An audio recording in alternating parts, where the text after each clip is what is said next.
I think the next program needs to focus on scaling up what we've learned so far, really having the meso impact that we have anticipated and that we are seeing happening already in a couple of countries. We also need to continue innovating and pushing the frontiers in terms of having small-scale innovation and also enhance our capacity in terms of showing the impact at the real economy, the household level, and the women empowerment level. So lots of deepening efforts to reach out, especially with alternative delivery channels like the digital platforms that are available, would go a long way to make lots of impact to the underserved.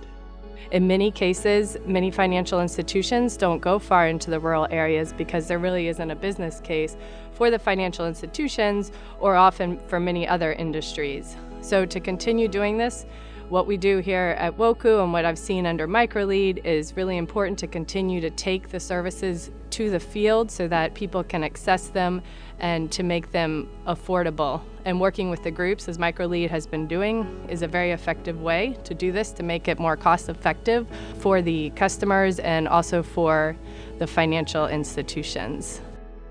It's not just about doing a program to reach X number of people and then you're done. It's about really building sustainable and strong interventions so that once the institutions know how to serve the poor customers, the excluded populations with the right products, right delivery channels, and also the right mindset, then you bring in a kind of sustainable change management within the institutions so that they have a better understanding and appreciation of their customers, they are more empathetic to their customer needs, and then they know how to address those needs through better designed products and better designed channels.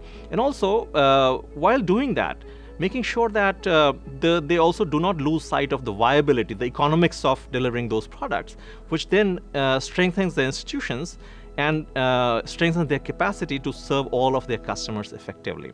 So in that sense, we expect the program impacts to really magnify in the years to come and not stop here.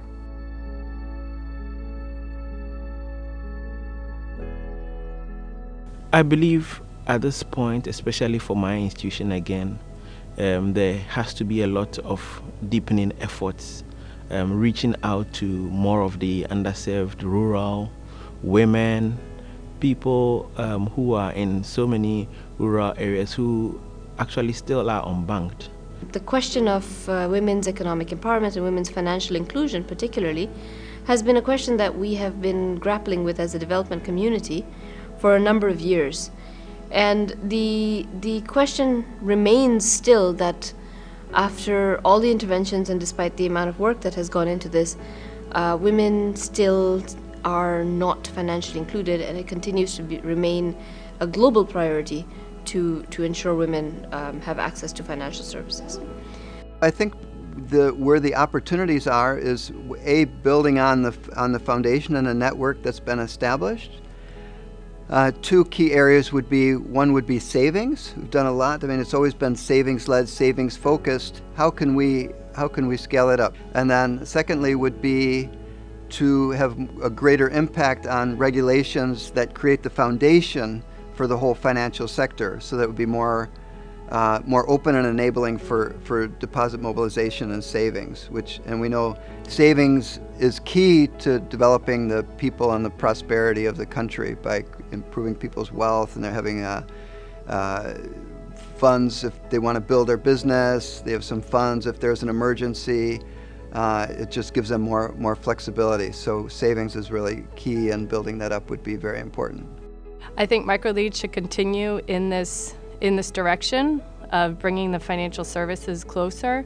I think what we find is that, yes, we can link the financial institutions to the groups, but then there's not enough in place to actually have the accounts be more active, because there are still the challenges of how do I withdraw my money, what are my monthly fees. So really working around education, we find, at the local level and then also at the financial institution level. So really working kind of in the holistic ecosystem for every touch point involved for the customers to make sure that everyone is well educated on how the system should work.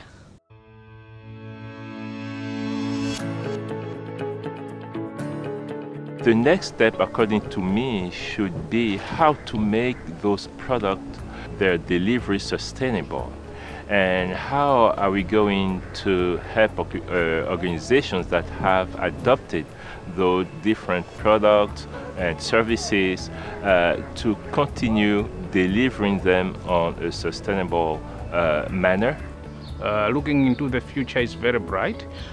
What I think the partners or the stakeholders have to do is to make sure that whatever has been laid on the ground, we build on that. We have to make sure that we continue designing products that suits the needs of those people down there at the bottom of the pyramid.